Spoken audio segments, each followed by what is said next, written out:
Hello everyone, welcome back to my YouTube channel Knowledge Sharing with Ankita Gupta. Today's video is about deadlock detection and recovery. इसके पहले के videos में हम deadlock prevention and deadlock avoidance के methods देख चुके हैं, जिसमें हम बैंकर्स एल्गोरिथम भी स्टडी कर चुके हैं. तो अभी लास्ट टॉपिक डेडलॉक से जो रिलेटेड है that is about detection and recovery. So सबसे पहले हमें ये जानने की जरूरत है कि what do you mean by deadlock recovery. Deadlock recovery का सिंपली ये मतलब है when we allow our system to get into the deadlock state. That means हम allow कर रहे हैं कि सिस्टम में डेडलॉक अकर हो रहा है और अकर होने के बाद we are going to recover from that deadlock. That means we will see the techniques or we will see those methods जिससे कि हम वापस से एक ऐसी स्टेट में आ सकते हैं जो without deadlock होगी. So first definition is about recovery. That means to allow the system to enter into the deadlock state and there will be some recovery techniques to recover from it. Okay, so ये तो recovery है, ये हम last में discuss करेंगे. इसके पहले हम देखेंगे डिटेक्शन. तो डिटेक्शन मतलब हमें सिर्फ ये आइडेंटिफाई करना है, ये डिटेक्ट करना है कि वेदर सिस्टम में डेडलॉक अकर हो रहा है, हो सकता है या नहीं. तो इसके लिए या हो गया है सिंपली मतलब ये एक ऐसी स्टेट है, जैसा मैंने आपको बहुत स्टार्टिंग के वीडियोस में बताया था कि deadlock detection and recovery method जो है ये बहुत ही लेजी अप्रोच है, जिसमें कि हम बहुत एक तरह से इग्नोर कर रहे हैं प्रॉब्लम को और ये देख रहे हैं कि ठीक है we will wait when deadlock occurs या डेडलॉक अकर हो गया उसके बाद क्या करना है वो बात की बात है. लेकिन डेडलॉक अकर हुआ है या नहीं हुआ है, रिकवरी तो तभी होगी जब हम ये आइडेंटिफाई करेंगे कि डेडलॉक हैज अकर्ड और not. So that means we need to detect it. तो उसके लिए जो चीज़ यूज होगी that will be deadlock detection algorithms. So deadlock detection algorithms भी दो तरीके से होंगे. कौन से दो तरीके? सेम वही जो हमने डेडलॉक अवॉइडेंस में भी देखा था कि it will depend on two types. First is single instance and the second one is multiple instance. So you can see deadlock detection algorithm is divided into two types. One is for single instance of resources. जब different resources के single instance है, मतलब एक ही एक resource है, then जो algorithm use होगी that will be wait for graph algorithm और we will design a wait for graph for that. और अगर मल्टीपल इंस्टांसेस हैं मतलब एक ही रिसोर्स के एक से ज़्यादा इंस्टांसेस हैं या अलग अलग रिसोर्सेज के एक से ज़्यादा इंस्टांसेस हैं तो उसको हम बोलते हैं मल्टीपल इंस्टांसेस. तो मल्टीपल इंस्टांसेस ऑफ रिसोर्सेज के लिए जो एल्गोरिथम यूज होगी that will be banker's algorithm, जो हम ऑलरेडी स्टडी कर चुके हैं. So how can we detect in banker's algorithm वो मैं आपको समझाऊंगी. So first we will see what is wait for graph. ये कौन सा ग्राफ है? So this is nothing new graph as we have already studied about resource allocation graph जो हमने प्रीवियस वीडियोज में पढ़ा था. So resource allocation graph में if you remember, so we used to build a graph which was consisting of set of resources and set of processes and there were single instance of each resource. तो उसके बीच में जो हम graph बनाते थे when process was requesting a resource or when when a process is allocated some resource, so उसके लिए जो हम पूरा एक ग्राफ क्रिएट करते थे that was called as resource allocation graph. तो ये जो wait for graph है this is we can say an enhanced version or we can say it is a variant of resource allocation graph. So ये क्या है और ये कैसे बनता है? तो सबसे पहले we will see what is the main difference between resource allocation graph and wait for graph. So you need to remember this कि जो resource allocation graph है वो जो ग्राफ होता है it consists of the resources, set of resources भी होते हैं and there are set of processes also and there is edge between them. arrow किस डायरेक्शन में होता है वो आप जानते हो कि what is assignment edge and what is requesting edge and all. और जो दूसरा ग्राफ हम अभी पढ़ रहे हैं that is wait for graph, इसमें क्या नहीं है या क्या एडिशनल है? तो एडिशनल तो इसमें कुछ भी नहीं है, सिर्फ एक ही चीज़ है कि यहाँ पे हम जो ग्राफ बनाते हैं उसमें सिर्फ हम प्रोसेसेस को दिखाते हैं और ये देखते हैं कि कौन सा प्रोसेस किसके लिए वेट कर रहा है, क्योंकि इसका नाम ही है वेट फॉर ग्राफ. सो यहाँ पे सिर्फ हम रिसोर्सेज को नहीं रिप्रेजेंट करेंगे अपने ग्राफ में, जो हमने ग्राफ क्रिएट किया है उस ग्राफ से ही समझ में आ जाएगा कि ऑब्वियसली अगर एक प्रोसेस दूसरे प्रोसेस के लिए वेट कर रहा है सो दैट मीन्स जो प्रोसेस दूसरे प्रोसेस के लिए वेट कर रहा है उसने कोई एक ऐसा रिसोर्स होल्ड किया हुआ है जिसकी की पहले वाले प्रोसेस को जरूरत है. So this is how we can draw a graph and this will be made from the resource allocation graph only. So I will tell you how we can convert the resource allocation graph into waitfall graph. So very simple method is there to convert the resource allocation graph into waitfall graph. So let's see now how we can convert it. Okay, now so let's see this example. तो यहाँ पे we are seeing one resource allocation graph. So ये हमारा resource allocation graph है और इस resource allocation graph को हम waitfall graph में convert करेंगे. तो पहले हम रिसोर्स एलोकेशन ग्राफ स्टडी करते हैं. So here you can see we have set of resources. So we have 3 resources. One is R1, one is R2 and one is R3. और हमारे पास process कौन कौन से, एक P1, P2, P3 and P4, 4 process है हमारे पास. अभी इसमें हम ये देख सकते हैं कि कौन सा प्रोसेस जो है वो रिक्वेस्ट कर रहा है किसी रिसोर्स के लिए और कौन सा प्रोसेस को कोई रिसोर्स एलोकेट हुआ है. तो ऑब्वियसली जब रिसोर्स से किसी प्रोसेस की तरफ डायरेक्शन है तो इसका मतलब वो एलोकेट कर रहा है. That means that resource is been allocated to that process. और जब किसी प्रोसेस से अगर रिसोर्स की तरफ कोई एज जा रही है so that means it is requesting. तो ये फंडा हम पहले भी पढ़ चुके हैं. तो अभी हम डायरेक्टली यहाँ पे देखते हैं इसको कन्वर्ट कैसे करना है. तो पहले जैसे मैंने आपको बताया था कि वेटफॉल ग्राफ में सिर्फ सेट ऑफ प्रोसेसेस होते हैं. तो जितने नंबर ऑफ प्रोसेसेस यहाँ पे है वो सारे नंबर ऑफ प्रोसेसेस हमने यहाँ पे ले लिए.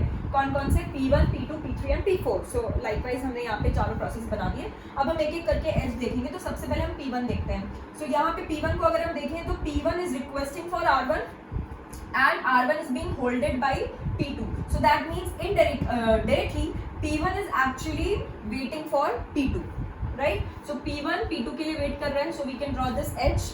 Okay. Similarly P1 is also requesting for resource R2. तो P1 R1 के लिए भी request कर रहा है और R2 के लिए भी request कर रहा है. तो क्या R2 को किसी ने hold किया? Yes. P4 is being holded by R2 is being holded by P4. So that means directly P1 is requesting to P4 for releasing the resource R2. Okay. So P1 is also requesting to P4. So ये as हो जाएगी. अब हम P2 P3 के बीच में देखते हैं क्या रिलेशन है. So P2 is requesting R3, okay, and R3 is being holded by P3. So that means P2 से P3 एज चली जाएगी. P2 से P3, okay. And next we will see P4 P3. P4 is also requesting R3. जैसे P2 request कर रहा है वैसे ही P4 भी request कर रहा है R3 के. R3 is of course holded by P3. So that means P4 is also requesting for R3. So P4 is also requesting for R3 which is being holded by P3. So that means directly P4 is requesting to P3. So this is how we form the wait for graph. So we can convert the resource allocation graph to wait for graph like this. Now अब wait for graph तो बना लिया, पर अब करना क्या है. So जैसा मैंने आपको पहले भी बताया था कि हमें चेक करना है कि वेट फॉर ग्राफ में साइकिल है या नहीं है. तो क्या करना है, in wait for graph you just need to detect, जो डिटेक्शन एल्गोरिथम है वो क्या बोलती है, you just need to detect a cycle. अगर एक करंट सिचुएशन में या एक करंट सिस्टम स्टेट में साइकिल डिटेक्ट होता है so that means deadlock has occurred, deadlock is there. अगर साइकिल नहीं है तो that means deadlock is not there. तो अभी हम यहाँ पे देखते हैं क्या साइकिल है. तो साइकिल का मतलब तभी होगा जब एक सीक्वेंस में एरोज जो है वो जाएंगे और वो वापस उसी जगह रिटर्न हो जाएंगे जहाँ से हमने स्टार्ट किया. So let's start from P1 for example. So P1 to P2 okay जा रहा है, फिर P2 टू P3 जा रहा है. लेकिन अभी हमने यहाँ पे देखा कि P3 से P4 डायरेक्शन नहीं जा रहा है. इनफैक्ट P4 से P3, तो मतलब साइकिल यहीं पे ही टूट गया. अगर हम दूसरी तरह से भी ट्राई करें तो P1 से P4 जा रहा है, P4 से P3 जा रहा है, लेकिन P3 से उल्टा एरो है. So that means there is no cycle here. तो यहाँ पे साइकिल नहीं है. So that means there is of course no deadlock here. यहाँ पे डेडलॉक अकर नहीं हुआ है. क्यों? क्योंकि इस करंट सिस्टम में, इस current state of the system में कोई भी साइकिल आइडेंटिफाई नहीं हो रहा है, डिटेक्ट नहीं हो रहा है. So that means there is no cycle and there is no deadlock. So एक चीज़ और मैं आपको यहाँ पे बताना चाहूँगी कि ऐसा नहीं है कि इस समय यहाँ पे साइकिल नहीं है तो इसका मतलब डेडलॉक अकर हो ही नहीं सकता कभी भी. नो. जैसा कि कोई भी सिस्टम है, हर एक सिस्टम में बीच बीच में थोड़े थोड़े अलग अलग टाइप के प्रोसेसेस को अलग अलग टाइप की रिक्वायरमेंट्स आती हैं और वो अलग अलग टाइप के रिसोर्सेज की रिक्वेस्ट कर सकते हैं. तो ऐसा भी हो सकता है कि एक अलग इंस्टेंट ऑफ टाइम पे किसी एक प्रोसेस को या एक किसी इनमें से ही 4 प्रोसेस में किसी 2 या 3 प्रोसेस को और रिसोर्सेज की रिक्वायरमेंट हो या इन्हीं में से किसी और रिसोर्स की रिक्वायरमेंट हो जो पहले नहीं थी. तो हर एक थोड़े इंटरवल ऑफ टाइम के बाद पीरियोडिकली सिस्टम में चेक करना ज़रूरी है वेदर डेडलॉक अकर्स और नॉट. तो उसके लिए हमेशा हर एक टाइम पे क्या करना चाहिए, वेट फॉर ग्राफ क्रिएट करना चाहिए.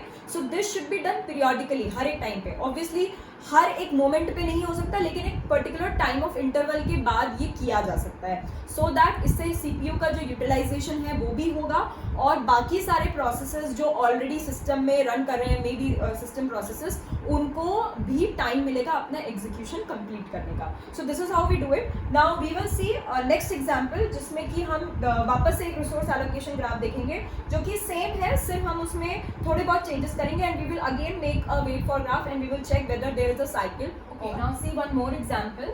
तो यहाँ पे हम देख रहे हैं कि ये अगेन एक रिसोर्स एलोकेशन ग्राफ है. सेम सिचुएशन, सेम तरीके का ग्राफ है, सिर्फ एक दूसरे स्टेट की बात कर रहे हैं, नेक्स्ट टाइम की बात कर रहे हैं. तो यहाँ पे we can see one more resource is added, that is R4 resource, और थोड़ा सा इसमें चेंज भी हुआ है कुछ चीज़ों में. तो अगेन नाउ अब हम इसकी बात नहीं करेंगे because we already know what is resource allocation graph. Now we will directly convert it to wait for graph. So let's see now.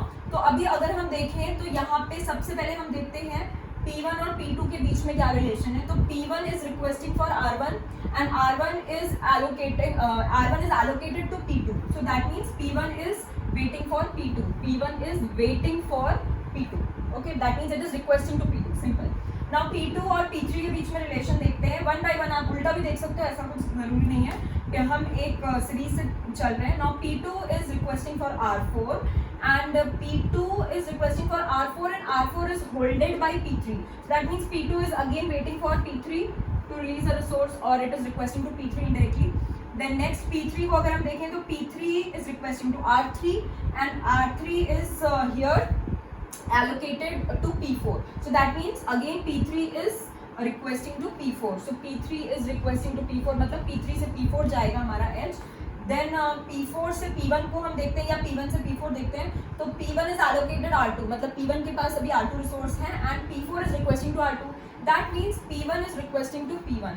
तो sorry, P4 is requesting to P1. So P4 is requesting to P1 because वो किसके लिए wait कर रहा है, R2 के लिए. So hence we get the graph. So this is wait for graph for this particular situation, जिसमें वही 4 प्रोसेसेस हैं लेकिन एक दूसरा इंस्टेंट ऑफ टाइम है जिसमें एक नया रिसोर्स आ गया है और उसके लिए कुछ प्रोसेसेस वेट कर रहे हैं और कुछ ने वो होल्ड किया हुआ है. So again we will now see कि इसमें साइकिल है या नहीं है. तो लेट्स चेक इट. तो एक सीरीज से चालू करते हैं. P1 होगी, P1 is going to P2. सो ये यहाँ से चला. Now P2 to P3 again ये आगे बढ़ रहा है. P3 से P4 अगेन ये आगे बढ़ रहा है. P4 से P1. Okay, so we are here getting a cycle because this is again going in one direction and coming back to P1 from where we started. So आप किसी भी प्रोसेस से स्टार्ट करके देख सकते हो. You will get back to it in a sequence. So this means this is having a cycle. तो अगर ये साइकिल है तो मतलब यहाँ पे डेडलॉक है. So here deadlock occurs. Okay. So in this particular state of the system, we can say the deadlock has occurred. Okay. So this is how we detect the deadlock. So there may be different situations, there may be different combinations of requesting and allocating the resources by some processes.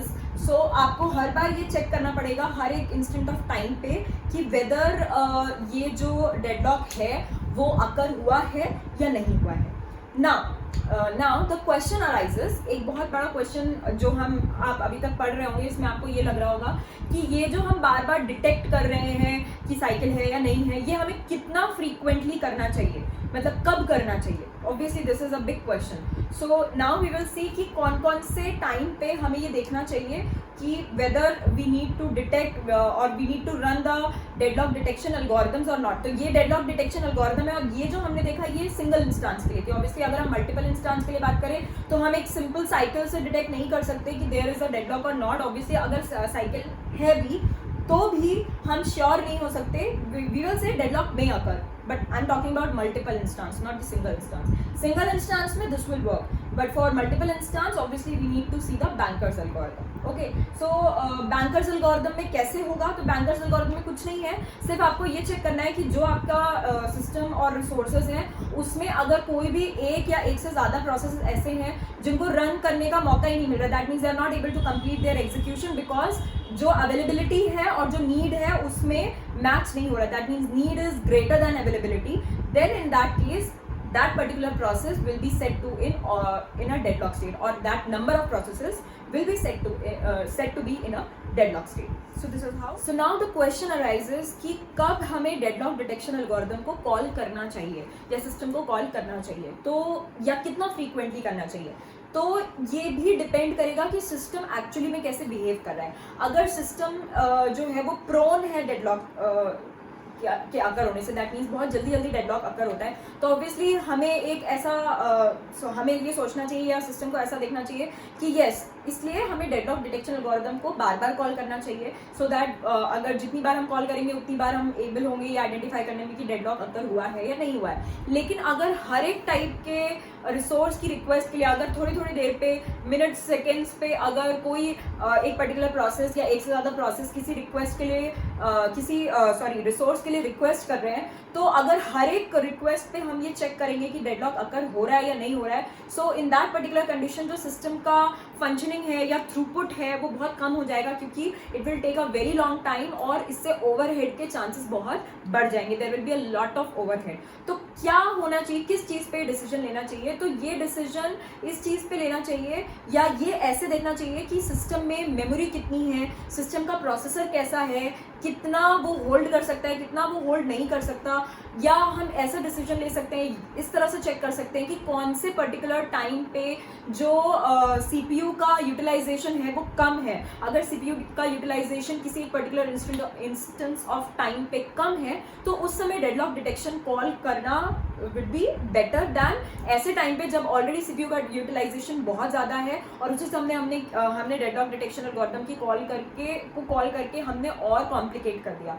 या फिर एक तरीका ये हो सकता है कि it's better कि हम उसको कॉल करें एक पर्टिकुलर टाइम इंटरवल पे. We can decide, system can decide a particular time interval like half an hour, 1 hour, 1.5 hour और सम मिनट्स, जिसके बाद हर थोड़ी थोड़ी देर के बाद डेडलॉक डिटेक्शन एल्गोरिथम कॉल होगा. और ये डिसीजन भी सिस्टम को ही लेना होगा and it will totally be depending on the system requirements, कि सिस्टम की रिक्वायरमेंट कैसी है. तो अगर इस तरह से होगा तो हम इजीली डिटेक्ट कर सकते हैं कि डेडलॉक अकर हुआ है या नहीं हुआ है. Okay, so this is how it works.